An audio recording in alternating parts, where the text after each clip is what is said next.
കർത്താവിൻ്റെ സംരക്ഷണം.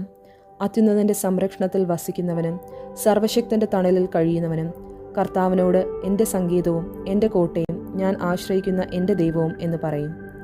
അവിടുന്ന് നിന്നെ വേടൻ്റെ കെണിയിൽ നിന്നും മാരകമായ മഹാമാരിയിൽ നിന്നും രക്ഷിക്കും. തൻ്റെ തൂവലുകൾ കൊണ്ട് അവിടുന്ന് നിന്നെ മറച്ചുകൊള്ളും.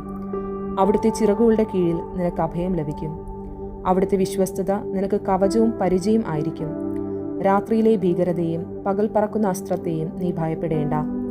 ഇരുട്ടിൽ സഞ്ചരിക്കുന്ന മഹാമാരിയെയും നട്ടുച്ചയ്ക്ക് വരുന്ന വിനാശത്തെയും നീ പേടിക്കേണ്ട. നിന്റെ പാർശ്വങ്ങളിൽ 1000 മരിച്ചു വീണേക്കാം, നിന്റെ വലതുവശത്ത് 10,000, എങ്കിലും നിനക്കൊരനർത്ഥവും സംഭവിക്കുകയില്ല. ദുഷ്ടരുടെ പ്രതിഫലം നിന്റെ കണ്ണുകൾ കൊണ്ട് തന്നെ നീ കാണും. നീ കർത്താവിൽ ആശ്രയിച്ചു, അത്യുന്നതനിൽ നീ വാസമുറപ്പിച്ചു. നിനക്കൊരു തിന്മയും ഭവിക്കുകയില്ല, ഒരനർത്ഥവും നിന്റെ കൂടാരത്തെ സമീപിക്കുകയില്ല. നിന്റെ വഴികളിൽ നിന്നെ കാത്തുപാലിക്കാൻ അവിടുന്ന് തന്റെ ദൂതന്മാരോട് കൽപ്പിക്കും. നിന്റെ പാദം കല്ലിൽ തട്ടാതിരിക്കാൻ അവർ നിന്നെ കൈകളിൽ വഹിച്ചുകൊള്ളും. സിംഹത്തിന്റെയും അണലിയുടെയും മേൽ നീ ചവിട്ടി നടക്കും. യുവസിംഹത്തെയും സർപ്പത്തെയും നീ ചവിട്ടി മെതിക്കും. അവൻ സ്നേഹത്തിൽ എന്നോട് ഒട്ടി നിൽക്കുന്നതിനാൽ ഞാൻ അവനെ രക്ഷിക്കും. അവൻ എൻ്റെ നാമം അറിയുന്നത് കൊണ്ട് ഞാൻ അവനെ സംരക്ഷിക്കും.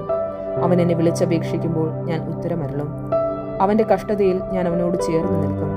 ഞാൻ അവനെ മോചിപ്പിക്കുകയും മഹത്വപ്പെടുത്തുകയും ചെയ്യും. ദീർഘായുസ് നൽകി ഞാൻ അവനെ സംതൃപ്തനാക്കും. എൻ്റെ രക്ഷ ഞാൻ അവന് കാണിച്ചു കൊടുക്കും. കർത്താവിൻ്റെ വചനം.